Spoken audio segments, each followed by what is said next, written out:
2-3 घंटे पहले सदन में एक वक्तव्य ऐसा आया जिसे सुनकर सोचने पर सदन का हर सदस्य मजबूर हो गया कि एक व्यक्ति झूठ की नींव पर खड़ा असत्य की ओर कितनी इमारतें बना सकता है। उस व्यक्ति ने सदन की गरिमा का बिल्कुल ख्याल ना रखते हुए इस सदन द्वारा संवैधानिक तरीके से पारित कानून को काला कहा। संविधान की अवहेलना करना इस सज्जन के लिए नई बात नहीं है। इस सदन में बजट के ऊपर चर्चा करना उन्हें स्वीकार नहीं। इस बात को देखकर कई लोग हतप्रभ रहे होंगे कि चर्चा बजट से संबंधित है तो बजट पर व्यक्ति क्यों ना बोले, लेकिन शायद मंशा यह है कि यह बजट भारत को आत्मनिर्भर बनाने का बजट है। यह बजट भारत को जोड़ने का बजट है। और जिन लोगों ने दिल्ली में भारत के टुकड़े होने के नारे का समर्थन किया, वो भारत को समर्पित इस बजट का समर्थन कभी नहीं कर पाएंगे। मैं अचंभित थी सभापति महोदय जब उस व्यक्ति ने किसान की दुहाई दी और आरोप मढ़ा इस सरकार पर। अचंभित इसलिए क्योंकि जिस क्षेत्र के वो निवर्तमान सांसद हैं, उस क्षेत्र में मंडी व्यवस्था की वो चर्चा करते हैं, चिंता करते हैं, लेकिन पूर्ण रूप से उस प्रदेश में क्या व्यवस्थाएं हैं उसके बारे में कभी चर्चा में शामिल नहीं होते। और जिस प्रदेश, जिस लोकसभा क्षेत्र से वो हारे, उस प्रदेश, उस लोकसभा क्षेत्र में किसान का उन्होंने क्या हाल किया, आज आपकी अनुमति से अध्यक्ष जी, सभापति महोदय जी, मैं उस संदर्भ में कुछ बोलना चाहती हूं। लेकिन बजट से उनका कोई सरोकार नहीं, क्योंकि जैसा मैंने कहा, यह बजट देश को जोड़ने का बजट है, आत्मनिर्भर बनाने का बजट है, देश को तोड़ने का बजट नहीं है। देश जुड़ता है तब जब महामारी दस्तक दे देश पर और देश का प्रधानमंत्री ये चिंता करे कि देश का एक भी गरीब रात को भूखे पेट ना सोए। और गरीब कल्याण पैकेज के माध्यम से देश के प्रधानमंत्री 80 करोड़ नागरिकों को 8 महीने तक मुफ्त का राशन पहुंचाने में सफल हो जाएं। इस सज्जन को यह बात स्वीकार नहीं कि 80 करोड़ नागरिकों तक इस बजट के संदर्भ में देश के प्रधानमंत्री ने राशन 8 महीने पहुंचाया कैसे? क्योंकि जब जब सत्ता इनके पास थी तब तब गरीब का क्या हश्र होता था ये देश जानता है, इसलिए आज वो सत्ता में नहीं है। आज अमेठी की सांसद होने के नाते इस बजट का समर्थन करते हुए मैं माननीय प्रधानमंत्री जी को आभार व्यक्त करती हूं कि देश की 80 करोड़ नागरिकों में अमेठी का 3,18,000 नागरिक है जिसको मुफ्त राशन देश के प्रधानमंत्री ने इस बजट के आधार पर दिया। इस व्यक्ति ने कहा, जो सदन में इस वक्त मौजूद नहीं है, जब अनुराग ठाकुर जी बोल रहे थे तब चले गए, कि उनका बजट से कोई सरोकार नहीं। और मैं अचंभित नहीं, क्योंकि इस बजट में आत्मनिर्भर स्वस्थ भारत योजना का उल्लेख है। 2,23,000 करोड़ का आवंटन वित्त मंत्री ने इस बजट के माध्यम से किया, लेकिन सरोकार उस सज्जन को नहीं जब वो सांसद थे। उनके जिला के अस्पताल में महोदय सीटी स्कैन की मशीन तक नहीं थी। महोदय, जब वो सज्जन सांसद थे अमेठी के, तब उनके परिवार के एक ट्रस्ट ने वर्षों पहले जमीन ले ली प्रशासन से, ये झांसा देते हुए कि मेडिकल कॉलेज बनाया जाएगा अमेठी में। उस जमीन पर अपने लिए गेस्ट हाउस बना लिया। लेकिन आज मैं अमेठी की सांसद होने के नाते ये कहना चाहती हूं, अमेठी में पहली बार मेडिकल कॉलेज देने का अगर प्रावधान किसी ने किया तो नरेंद्र दामोदर दास मोदी ने किया। महोदय, मैं कहना चाहती हूँ, आपका रिकॉर्ड में नहीं जाता है, आप मैं कहना चाहती हूँ महोदय, एक सांसद के नाते मैं जो तथ्य आज कह रही हूँ उसे कोई नहीं झुठला सकता। जिस सांसद के रहते अमेठी में एक सीटी स्कैन की जिला अस्पताल में मशीन तक नहीं लगी, सुनने की शक्ति रखो। उस सांसद ने कभी भी इस बात पर चिंतन नहीं किया कि 2010 में अमेठी जिला के सृजन के बाद कलेक्टर का एक ऑफिस तक नहीं बना महोदय। शिलान्यास अगर कलेक्टर ऑफिस के लिए, अगर आरटीओ ऑफिस के लिए, जिला के अगर फायर स्टेशन के लिए, पुलिस लाइन के लिए, जिला विद्यालय निरीक्षक का कार्यालय उसके लिए, अगर ये सारे शिलान्यास, ये सारे कार्य हुए महोदय, तो उस आवंटन की वजह से हुए जिस बजट को आज पीठ दिखाकर वो व्यक्ति यहां से चले गए। और जो व्यक्ति अपने जिले में, अपनी लोकसभा क्षेत्र में कलेक्टर का एक ऑफिस नहीं बना पाया, वो देश को बनाने के बजट का समर्थन का खाक करेगा महोदय। ये कहना उचित होगा महोदय कि इस बजट में जब स्वास्थ्य के आवंटन की मैंने चर्चा की तो मात्र मेडिकल कॉलेज की चर्चा नहीं की। सांसद के नाते मैं ये भी आभार व्यक्त करना चाहती हूं देश की, प्रदेश की सरकार को कि 200 बेड का ट्रॉमा सेंटर अगर बना तो भारतीय जनता पार्टी की सरकार द्वारा मेरे गृह क्षेत्र में, मेरी लोकसभा क्षेत्र में बना। महोदय, जिस सज्जन ने आज बजट से चर्चा करने से इनकार कर दिया, उस सज्जन को कभी ना कभी अमेठी में जाकर इस बात का जवाब देना पड़ेगा कि अमेठी में 3 लाख गरीब परिवारों की बहू, बेटियां, माताएं खुले में शौच में जाती थी।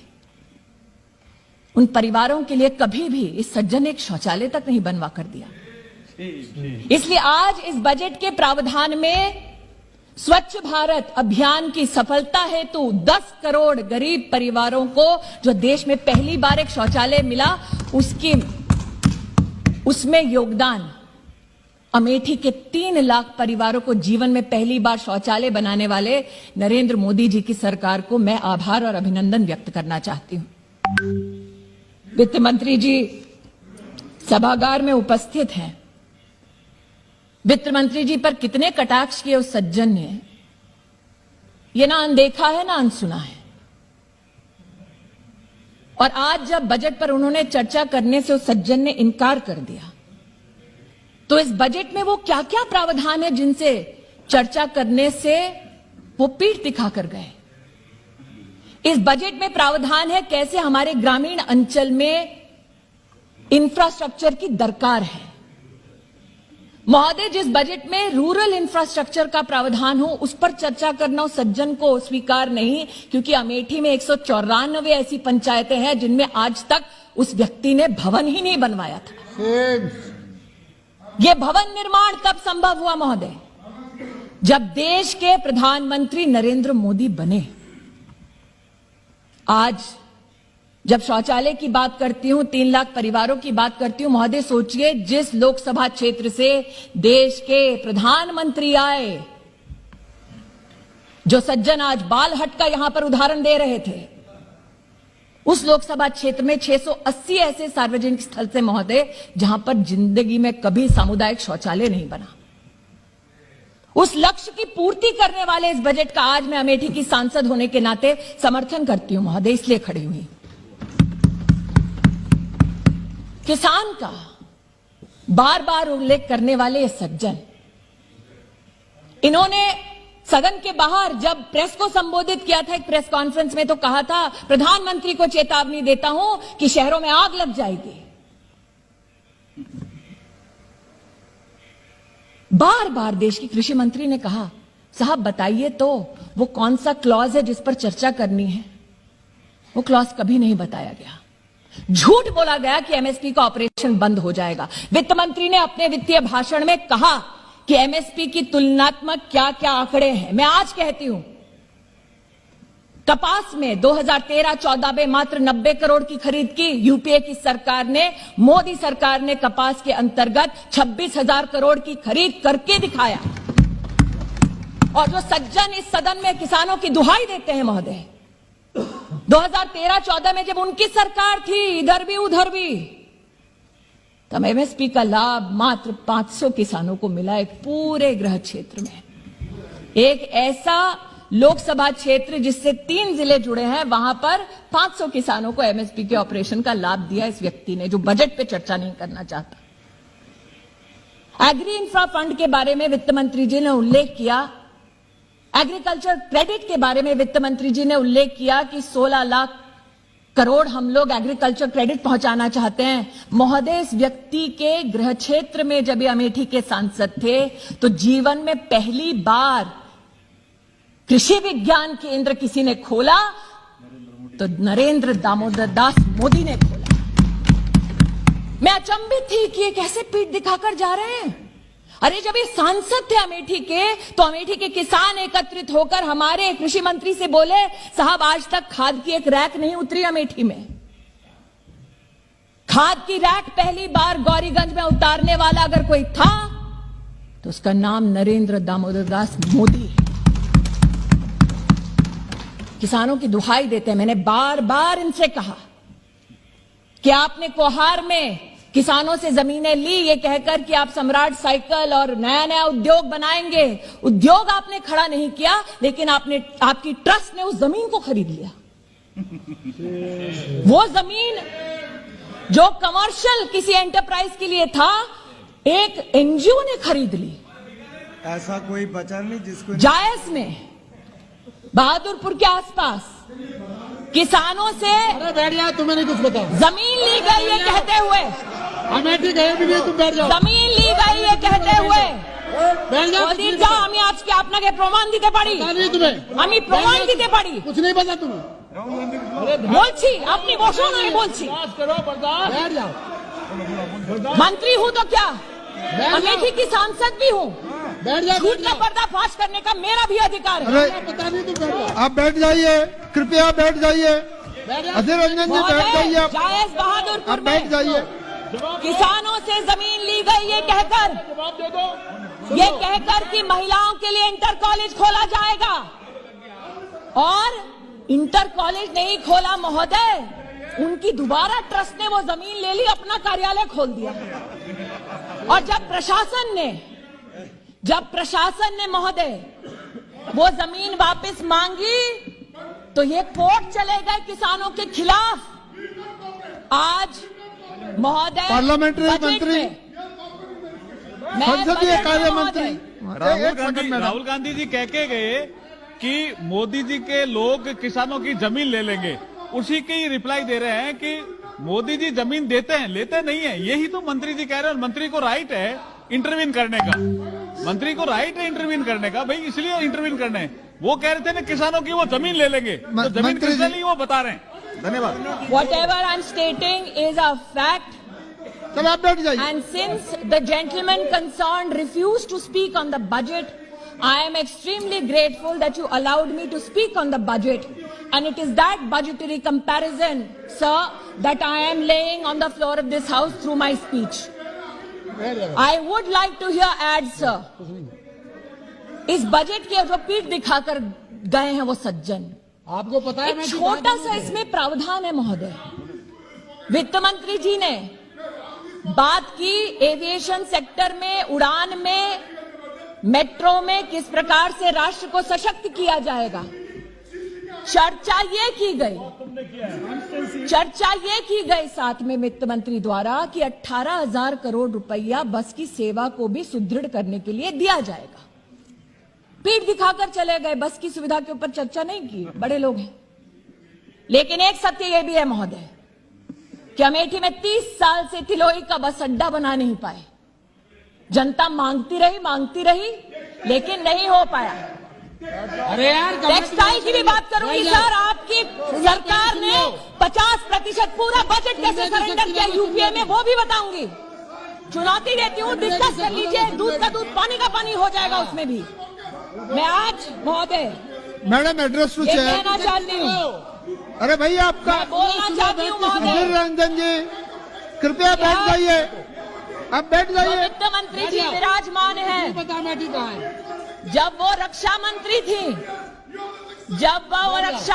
थी, तब उन्होंने प्रधानमंत्री जी के आशीर्वाद से AK 203 की पूरे कायाकल्प हो जाए, अमेठी में उसको तब दिया AK-203 का प्रोजेक्ट जब उसकी सांसद मैं नहीं थी महोदय, वो सज्जन थे। बार बार ये कहना कि द्वेष की भावना से प्रधानमंत्री जी और उनकी सरकार काम करती है। अगर सबसे बड़ा प्रमाण चाहिए कि प्रधानमंत्री जी, उनकी सरकार बिना द्वेष के राष्ट्र निर्माण की दृष्टि से, गरीब कल्याण की दृष्टि से काम करती है महोदय, तो अमेठी से बड़ा उदाहरण उसका कोई नहीं होगा। मैं आभार व्यक्त करती हूं वित्त मंत्री का। उन्होंने रेल के कैपिटल एक्सपेंडिचर के लिए 1 लाख करोड़ रुपए का आवंटन किया। महोदय, जो सज्जन पीठ दिखाकर गए इस बजट की चर्चा को, उस सज्जन ने अमेठी में नेहरू जी के समय से चलता आया महोदय, नेहरू जी से जितने उनकी पीढ़ी दर पीढ़ी नेताओं ने वहां से चुनाव लड़ा, ऊंचाहार से अमेठी रेल लाइन जाएगी, 66 किलोमीटर की रेल लाइन का जनता को सपना दिखाया। सोचिए महोदय, 4 पीढ़ी एक रेल लाइन का सपना दिखाती रही। DPR तब बना जब देश का प्रधानमंत्री नरेंद्र दामोदर दास मोदी बना। जिस बजट को आज पीठ दिखाकर गए हैं, उस बजट के संदर्भ में कहना चाहती हूं महोदय, वित्त मंत्री जी ने सड़क निर्माण के लिए 1 लाख करोड़ रुपया का आवंटन किया है। उसमें अमेठी में मात्र 5 अरब रुपए की सड़कों का निर्माण हुआ जब देश में मोदी, प्रदेश में योगी की सरकार आई। अमेठी बाईपास का सपना 30 साल से लोग लेकर बैठे थे, बार बार मांगते इस सज्जन और उसके परिवार से, लेकिन बाईपास उन्होंने कभी नहीं बनाया। बना जब ऐसे ही बजट में नरेंद्र मोदी जी की सरकार ने आवंटन किया। महोदय, पूर्वांचल एक्सप्रेस अब अमेठी को छूती हुई जाती है। महोदय, आज न सिर्फ बस अड्डे की बात होती है, अमेठी में 680 सार्वजनिक शौचालय बनते हैं। 194 पंचायत भवनों में से मात्र 1.5 साल की अवधि में 55 भवन बन जाते हैं। ये इसलिए संभव होता है महोदय, क्योंकि देश को आत्मनिर्भर और सशक्त बनाने का बजट ये सरकार पारित करती है। और इसलिए महोदय, भले ही उनको इस बजट से कोई सरोकार ना हो, भले ही उनको ये बजट स्वीकार ना हो, लेकिन देश को ये बजट स्वीकार है, क्योंकि एक बार फिर कहती हूं महोदय, ये देश को जोड़ने का बजट है, देश को तोड़ने का बजट नहीं। देश को आत्मनिर्भर बनाने के बजट का मैं समर्थन करती हूं। प्रधानमंत्री जी का अमेठी के नागरिकों की ओर से आभार व्यक्त करती हूं और वित्त मंत्री जी को और राज्य मंत्री जी को अभिनंदन देती हूं। धन्यवाद।